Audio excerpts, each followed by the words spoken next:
Hello and welcome to Absolutely Not. My name is Katrina Schroll. My pronouns are they, she, he, and I am so grateful that you are here with us today. Real quick, if you appreciate the work that I do here or elsewhere, please visit the Support the Mission page of my website. There are several options to choose from to support my work, so please just choose one.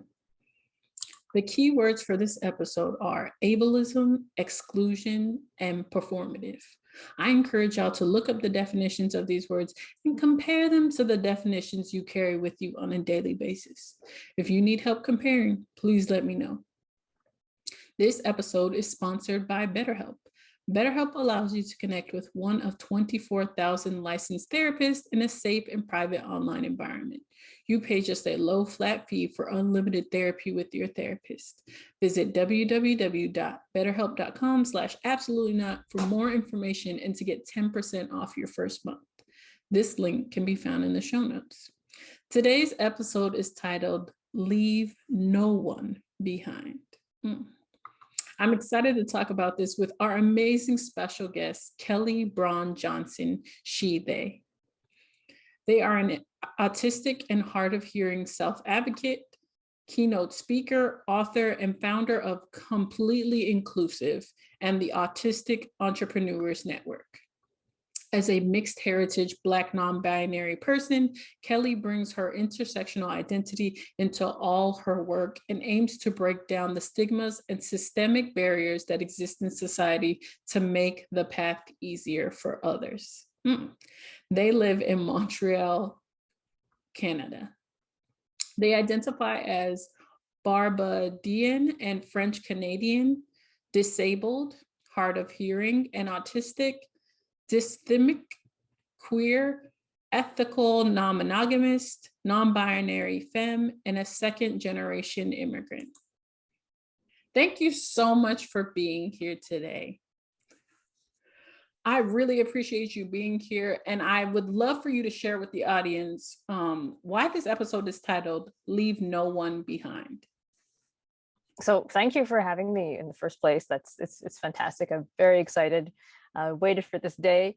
Well, I think when we were having that discussion about not leaving anyone behind, I think it's partly because I had spoken about feeling left out and feeling left behind in my own life. But I think this concept informs all the work that I do. I love the Audre Lorde quote that says, "I am not free until any woman is unfree, even when her shackles are very different from my own." Right. So I approach everything with this intersectionality, that we don't leave anyone. Who was it? It was Reverend Jesse Jackson had said too, I'm not going to look down on a man unless I'm willing to help him up.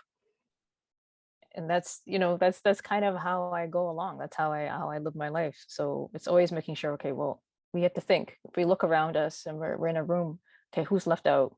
Who hasn't had a chance to speak? Who's not here that needs to be here? And make sure we're not leaving anyone behind.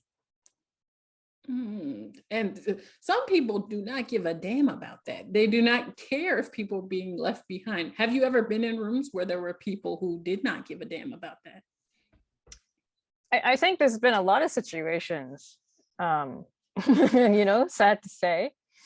I could think of times when I felt like a token, that I was there as, and so you kind of plopped into this environment without any support or any backup. And that's a very difficult place to be in.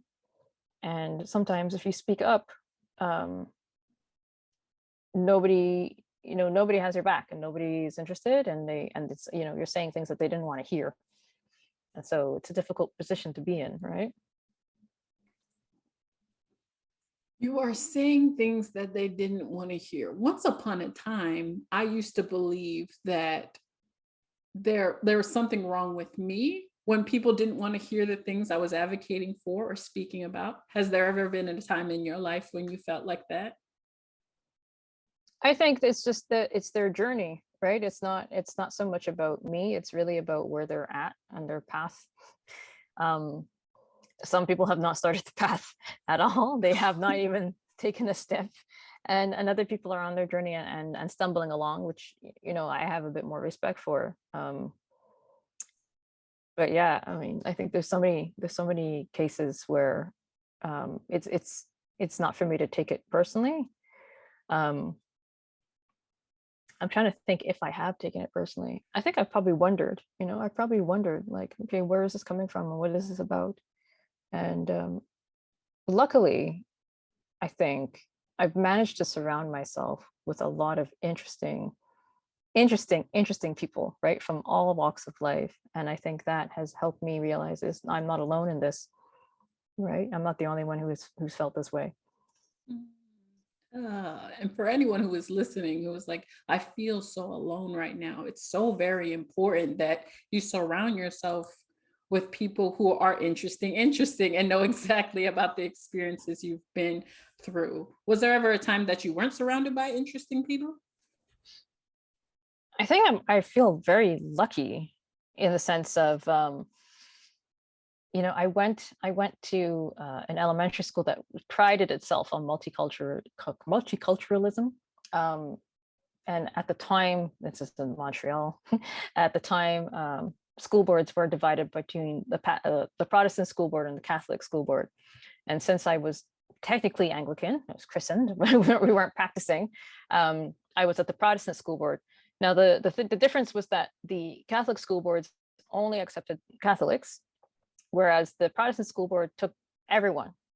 So we had Sikhs, we had Jewish people, not so many Jewish, but we had Sikhs, we had Muslims, we had Buddhists, we had Protestant, of course, we had atheists, we had everybody.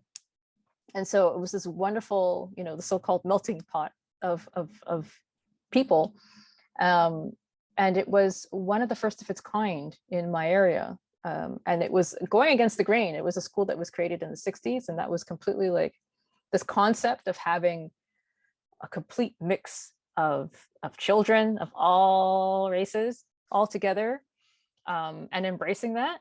It was something that was totally radical, So I kind of feel very lucky that I was in that environment. And in addition to that, we also included people with disabilities. So it was kind of like a reverse inclusion school. We had satellite schools that were specialized schools, but then those students could come in and mix with us, right? So we were all together. And from my very earliest memories from kindergarten, I was basically taught how to help my friend who was a wheelchair user.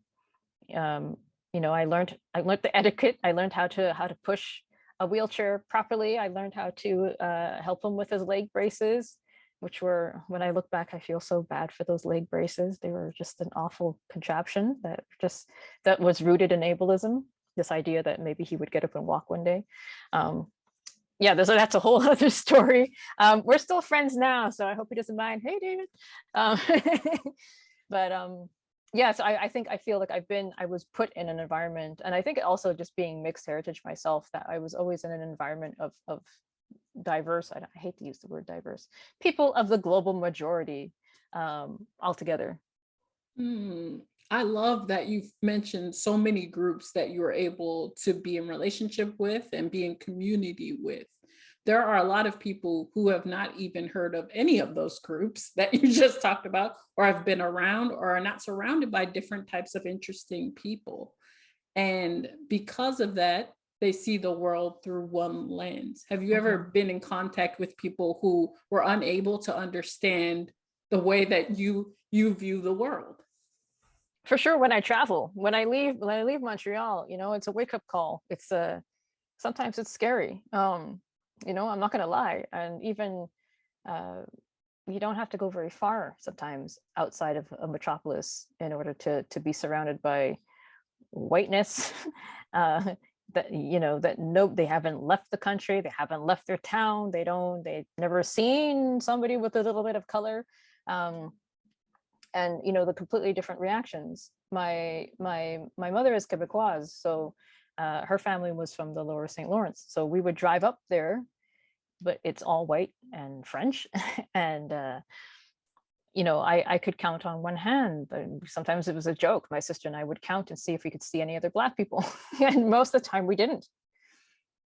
I think now it's gotten a little bit better, but other than going to see my family, there was, I certainly did not feel like I was supposed to be there. I wasn't made to feel unwelcome, and I think I was very young, so that kind of helped. I might have missed some of those kind of things, but I knew that that's not where I belonged, if that makes sense.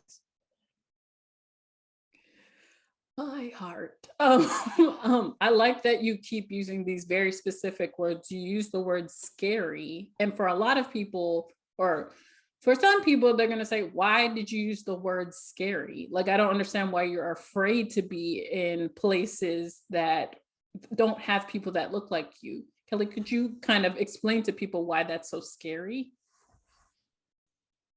So I kind of make the analogy of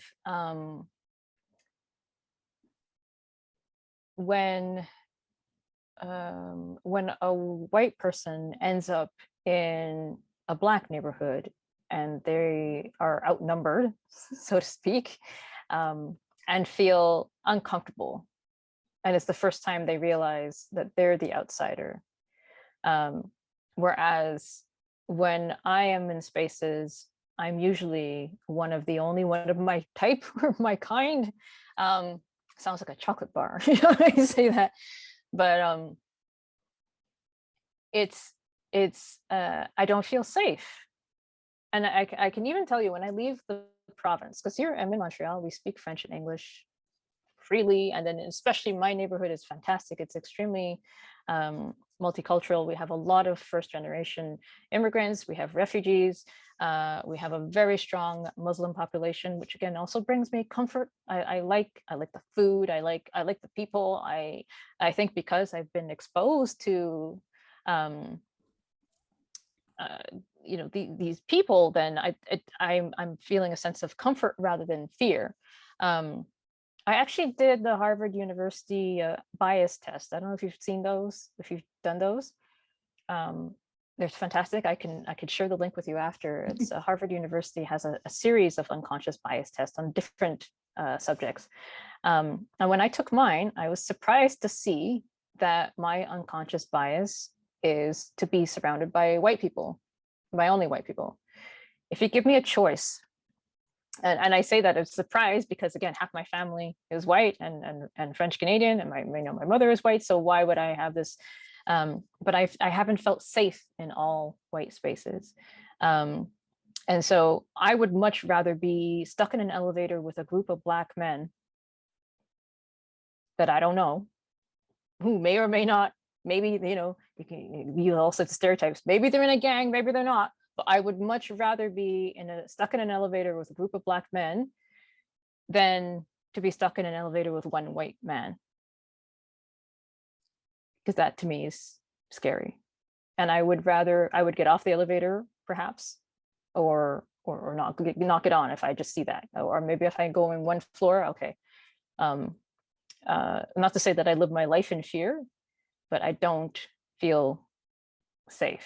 The same thing at night. If I'm walking down the street and if I'm, that could be like 2 or 3 Black youths walking down the street, I'm like, okay, great. I can make eye contact. I can even say hello, and I will keep going, and I'm going to go on my way, and I'm not going to be worried. Whereas if I see one white man coming towards me, I might cross the street. The same way that like a lot of times women will say, oh, I'll clutch my purse and I'll cross the street if I see a Black man. For me, it's the complete opposite. And I love that you're letting us know all of these fears and that you are aware of these fears. There are a lot of people who go into all white spaces or all white organizations are not aware that they are afraid, or not aware that they feel unsafe. And so they kind of trudge through and don't really acknowledge the fear or the like unsafe feeling that they have inside of their body. When you took those lessons, or I mean, you took those tests and assessments, was there a time before that you realized, or have you ever been in a space that was an all white space and you're like, I don't want to be here anymore, I need to leave? I notice it all the time.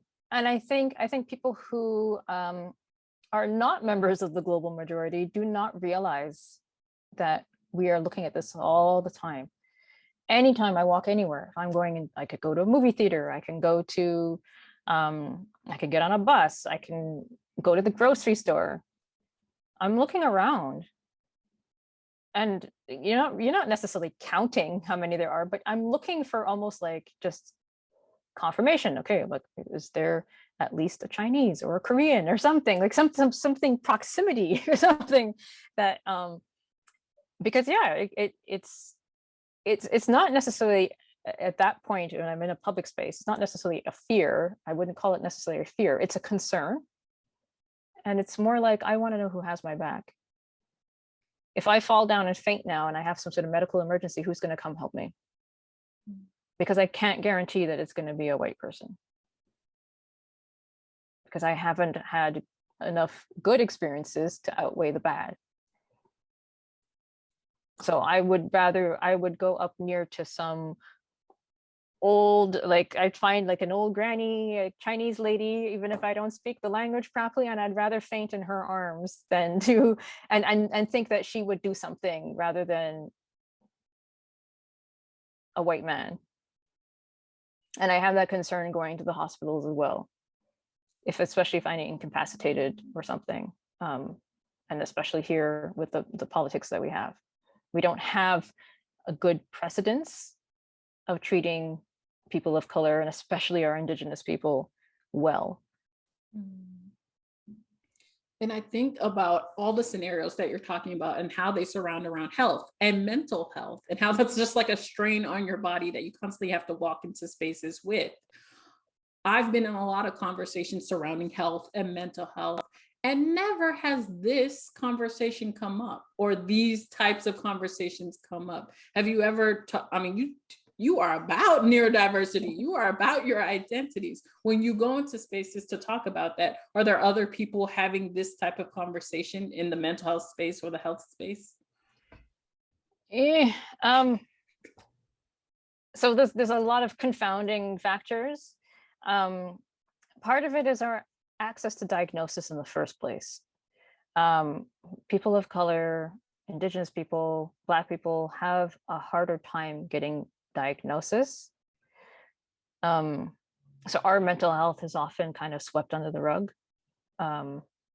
Or the big issue here is that when well-being calls are made, police shoot people who are having mental health crises. Automatically go into this, you call and you say this person's having an issue, can you come help, and they shoot them to death. So this is a big issue, and I've been saying that it's that's not enough like magnifying behind it, kind of to say the weight of that, right? So it's hard to have the conversation about making sure we have good mental health when a great part of the population has no access to diagnosis or to services.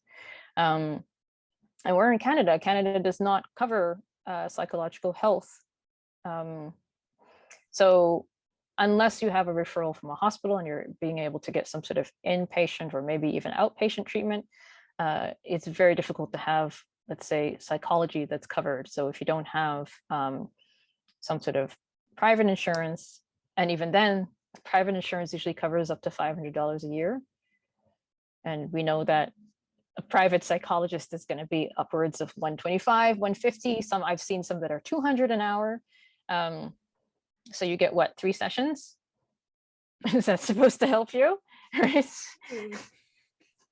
So yeah, there's a lot of issues, and there's again a lot of stigma within our own community sometimes about not going for help, right? I mean, that's how I was raised, for sure. Both my father said he didn't believe in counseling or therapy, and my mother, when I was younger, did not want me to go for therapy because she was scared that, or at least that's what she claimed. She claimed that if I divulged anything, that I would be taken away, and that was the threat that I lived under. That if you go and you say you have depression problems or anxiety or whatever, that they're going to take you away. So you're forbidden from talking to doctors. You're forbidden from talking to a social worker. Don't dare say anything. Oh, there's just so much work to be done in like all of those spaces. And it's so sad that when I was thinking, I was like, okay, we're at level 1. No, we're at level 3. No, we're at -3. Like there's not even like a consensus across the board at like where we can even start. But all I really know is this work has to get started somewhere. Use the word radical earlier to describe how your school like made a way for people to come together, made a way for different types of people to go to school together. How are or have you seen organizations becoming more radical? Not enough, not enough for me. I think when I work with organizations, and there's nothing to say bad about the organizations I work with, but change is very slow, and there's certain levels of comfort that they're able to deal with, and when I keep adding on the layers, it becomes too much sometimes. I can say the trends that, the trends statistically, or the government trends we see so far, is that we're getting much closer to gender parity. We're getting more comfortable with women in leadership positions and gay men. And now we've kind of plateaued. Mm-hmm. We're like, okay, we've got some women, we've got gay men. Now you got to leave us alone, right? We can't, that's it. That's enough. And that took us 10 years, right? Or whatever. So when you bring up elements of race, when you bring up elements of disability, when you bring up anything else, it's like, oh,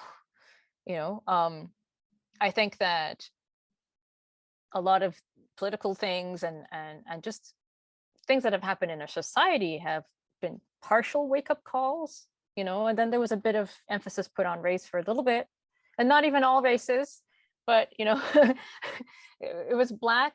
And then there was Asian hate crimes, but then we've forgotten about that now. You don't hear anybody talking about that now. It's completely disappeared. And it's on to the next whatever, until the next crisis comes up again. And then maybe we'll talk about it for like a little bit, or some particular day will come up and we'll talk about it a little bit. And you see people now monopolizing or capitalizing on Juneteenth. And it's right. So you just see these things for a little bit, but they're not actively making change. There's still this very knee-jerk reaction, this very defensive reaction. And you get that. I've gone to businesses and it's like, well, we're working on this right now, so we can't really work on anything else. And it's like, well, so none of your women are disabled, or none of your women are part of the LGBTQ community. Like, great that you've got parity. So what about those ones? Are we doing anything about those ones? Are none of your women Black? Like, what have you done? So yeah, I mean, I laugh, but it's not really funny. It's just, I think to me, it's just a demonstration of how far we have to go. Mm.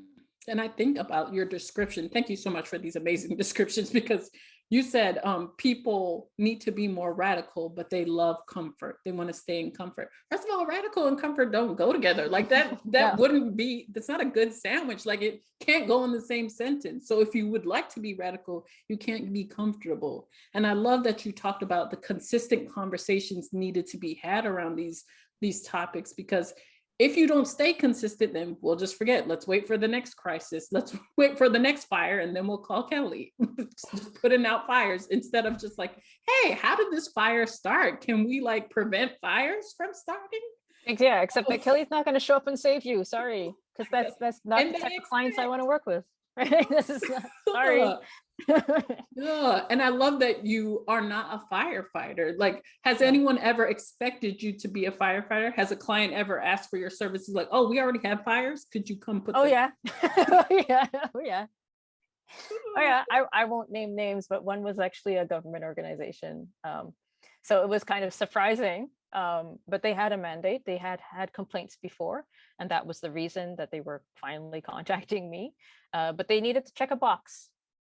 They needed to, the audit that they had, or the whatever they went through to kind of keep their funding, their government funding, they needed to show that they were working towards equity. And so they tried to get me to come in and do some sort of workshop.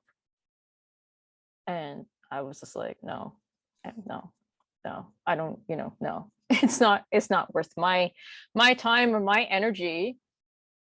I'm not going to do this so you can check a box. You'll have to find someone else. And that's what I said. I emailed them and I said, this is not aligning with what I do. So you can please find someone else. Enjoy. Good luck. Oh, and even in those scenarios, like I wouldn't even be able to refer you to people I know because they'll probably say no. No, I wouldn't. No, that's it. That's like, do you have anybody we can recommend? No, not the way that I work. No, sorry, not to my standards. So no. Best of luck, best of luck. But these consistent conversations keep you aligned in what you're doing and keep you aligned in like the clients that you want to be in. You are having amazingly consistent conversations on your podcast. Could you talk a little bit about why you started those consistent conversations over there?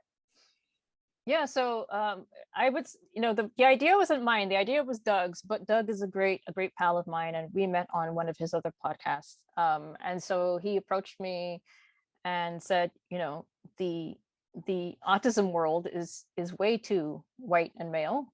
Let's do something about it. I want to hear from other people. And Doug is an amazing co-conspirator, right? He's a white male who has said, look, there's too much of me and my face. I'm tired of talking. I need someone, I need someone else. And so he approached me and asked if I would like to do it. And I was like, I'll give it a try. So we have, very devotedly gone out and made sure that we were seeking out all the great spectrum of people on the spectrum, right? And so we're trying to make sure that people are telling their own stories, their own experiences. And I feel that we need to be seen, right? Representation matters. And so all sorts of people are coming out of the woodwork. And I not that they weren't there, but they're being noticed because we're actively looking for them, right? And other people are then hearing themselves or seeing themselves in this, and wanting to come on the show. What I have noticed, though, that's a little bit of a problem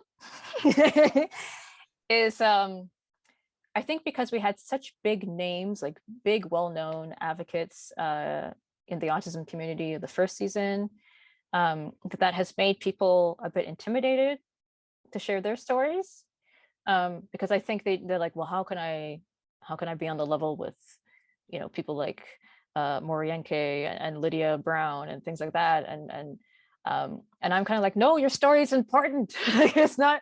I mean, yes, it's great we have other big advocates, like well-known advocates, but at the same time, we need your story, like, because whatever you're doing in your community, in your part of the world, is important. It needs to be shared. It needs to be heard, because you're not the only one. And that's, to me, it's about that breaking isolation, right? When I got diagnosed, and I got diagnosed way too late in my life, which is a little bit of a sticky point for me, in the sense that I should have been noticed a lot longer, earlier. I didn't immediately see people that look like me, and that was part of the problem with getting a diagnosis, because it wasn't until I finally read a book written by a woman, an autistic woman, that I was able to get my head out about what the stereotype of autism is supposed to look like. And so it would have been great if I had access to things like that before, because before that, my idea of what autism was, from movies, but always these white boys and men all the time. And so I didn't align myself with that. And like, that's not me. I mean, I could understand some of what was going on. I did relate, but I'm like, well, that's not me. And even when I was growing up in the 80s, when we went to doctors, it wasn't even thought of, because at that time, they used to say autism only happens in boys. It wasn't even conceived that it would be possible that it would happen to a girl. And not really happen, but just be, I guess. But yeah, there's a... No, and this is so important, and it aligns with all of the work that you're doing, all of the work that I'm doing. It's just, these spaces have been catered to one demographic for so long that they just believe that, oh, there's no way you could sit here. You can't sit here. Why would you? how could you sit here? There's no possible way. When was the last time you had to remind someone, oh, I would like to sit here because I belong at this table, I belong sitting here? I don't like remember exactly like an incident. I mean, in the sense that I have managed to build my life and my work in my way. I just bring my own table. It's my table. I get to make it bigger. I get to bring more chairs. It's all good.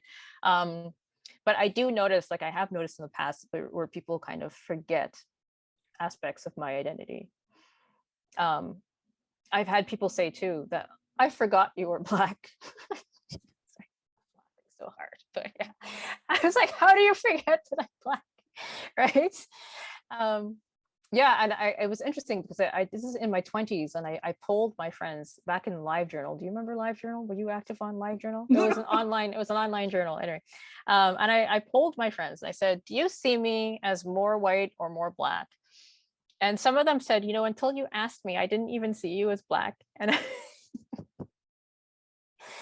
it was a revelation for me, though, because I'm like, oh, so it wasn't, and they're not completely to blame. I think that when I was surrounded by primarily white people, I would hide aspects of my culture. I didn't talk about my aspects of my Black culture. I didn't talk about the food that I ate. I didn't like, everything I did was very white, I guess, right? In that sense. And it took me some time, I guess, to kind of, and I think people felt almost like I was forcing it down their throat, because I wanted to be seen for both of my identities. What happens here again in Montreal, in the Anglophone community, people forget that I'm half Quebecoise, right? And so I'll be in a room with people and they'll start making fun of French people. And I'm just like, okay, this is interesting, right? Because they forget that I'm half Quebecoise. I know, and then it might be something like, oh, well, not you. I'm like, oh, okay, all right. Okay, but how about my mom? How about my aunt? How about my cousins? How about my uncle? Let's talk, right? So it's interesting. Like I've seen from both sides, in the sense where people will they become comfortable with one part of my identity and they forget other parts of the identity. And I love that you are not allowing people to forget anymore. Like that, and that's the growth that a lot of us have had to come to terms with is, oh, I let y'all forget. Like the summer of 2020, a lot of Black people decided, oh no, never. Like I will be myself in all spaces. I will let y'all know exactly what I expect from y'all. And I do believe that all Black lives matter. Like I don't understand why y'all didn't know that before, but I'm making it known now. So thank you so much for breaking down your experiences with us, because there probably are still people out there who let people forget, and it's important for us not to let them forget. For the people who are listening to this, who are going to go into their offices tomorrow, break down doors and say, hey, let me remind y'all of some shit, what would be the top 3 tips you would share with them about those conversations? I would say, you don't know who you're talking to. And you brought up a good point there about not letting people forget. My mother, to her credit, my mother was white, French Canadian. To her credit, she did not let people forget that she was married to a Black man and she had Black children. And it was the same kind of situations would happen to her. People come in and start talking about Black people or making comments and saying the N-word and all sorts of things. And she's like, excuse me, my husband's Black, my girls are Black. And never again, right? And so she's also an amazing co-conspirator, right? So yeah, you don't know. The same way I can mask my autism too. I don't have to be flamboyantly autistic all the time. And so people can forget that too. I've had that happen in workspaces. People have forgotten that I'm hard of hearing. All sorts of things, because whatever they don't see immediately in front of them, they forget. One of my sons is Inuk. And you're like, how did that happen? He's adopted. People always get so confused when you say, well, how did that happen? And they'll go, oh, well, do your kids have the same father? And I said, well, no, but they don't have the same mother either. So let's think about that. But so I don't know that I have 3 tips for people, but a lot of it is, don't assume face value of everything that's going on in somebody's life or any identities that they have. You don't know when you're addressing a room, if you're talking to somebody who's trans, you don't know if you're talking to somebody with whatever background, because you can't always tell from looking at them. So just watch your mouth, like, you know. But I don't know if I have 3 tips. I say that's probably the big one. Don't walk around assuming that you know everything about someone's background. And again, that doesn't mean you have to be on edge. It doesn't mean that you have to censor yourself. It means don't make inappropriate remarks about things like mental health or transgender people or any race, anything. Just don't. Like, I don't understand why that's so difficult, but like, just don't do it. It's not funny, so don't do it. And find something else to laugh about. Again, you just never know who's in the room. We have talked about these rooms consistently in this conversation. And if y'all are unaware of what is inappropriate to say about the groups that Kelly has talked about today, maybe your rooms don't have enough people in them, don't have different types of people in them, because apparently anybody, it's like, I can go on a tangent on that, but you need different people in your rooms for that reason. So you are aware what's inappropriate, and so that people feel safe enough to come to you and tell you, hey, that's inappropriate. Are there any, thank you so much for everything that you have shared today. Like, amazing. Somebody is going to hear that and apply it to their journey. So I'm really thankful. Are there any last minute sprinkles that you'd like to share with the audience? My sprinkles, I guess. I think watch me on LinkedIn. I'm in the middle of a business validation program. I am changing the course of what my business is doing. And so I would love to reveal what that is. I don't know what that is right now, but it is changing. Things are moving along. So keep track of what I'm doing on LinkedIn. I have been quiet just because I am so immersed in that program right now that I can't do a million things at once, but I am trying to, as they recommended for me, the facilitators recommended that I lean in to my strengths. And so things are going to be moving around in a bit of a different way. Not stopping what I'm doing. I will always be advocating, but it's just going to have a different flavor or a different way of me showing up. I also let you know, of course, I'd love to share, we talked about the podcast, the Intersections on the Spectrum podcast. If people are inspired, or just even you just want to hear some stories of some people that you've never heard of. I mean, we've interviewed people from all over the world, literally. Like, we've gone almost every continent except for Australia, but we've done, like, we have Singapore, we've got Malaysia, we've done Africa, we've got the UK, and everywhere. So there's people from everywhere. Autism has no boundaries, and it's been amazing to see what people are doing in their parts of the world. And I guess finally, I have my books that are, oh, now my screen just froze.